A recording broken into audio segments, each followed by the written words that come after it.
As investigations are underway on Russian hacking to influence the 2016 election, cybersecurity experts warn it can get worse.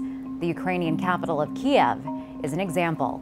When you start designing capabilities that are shutting down hospitals or having power grids go out, those are weapons of war and they should be treated as such. In Kiev, hackers targeted energy companies, disrupting power grids and leaving over 200,000 people in the dark. It happened as Russia was fighting a ground war in eastern Ukraine. When we visited the country earlier this year, member of Ukrainian parliament Natalia Kasher-Bushkovska told us the attack on the power grid was one of many methods.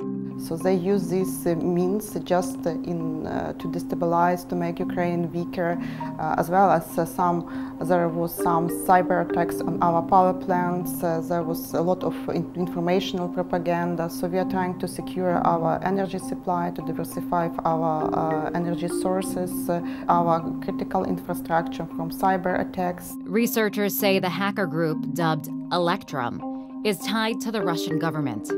Robert Lee is the chief executive of Dragos, the cybersecurity firm that studied the attacks in Ukraine. There's a huge national security impact to a foreign adversary doing something like that to our grid, doing something like that to major cities. I mean, tell me that life doesn't change if New York, Houston, and Washington, D.C. go out of power for even 6 hours. I mean, that is something that we've got to figure out how are we going to respond to, not only technically, but also diplomatically and international relations. A group of Democratic senators are urging President Trump to take potential attacks on the U.S. power grid seriously. In the letter to the president, they say, "We are deeply concerned that your administration has not backed up a verbal commitment, prioritizing cybersecurity of energy networks and fighting cyber aggression with any meaningful action."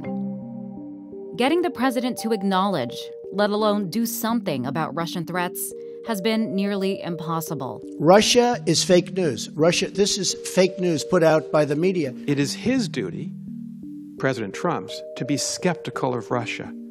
It's his duty to investigate and defend our country against a cyber offensive because Russia is our most dangerous adversary in the world today. And a power grid is just one piece of American infrastructure that could be targeted. But then you start adding other systems. Could I attack a gas pipeline leading into the bulk electric system while also attacking water filtration and wastewater facilities nearby?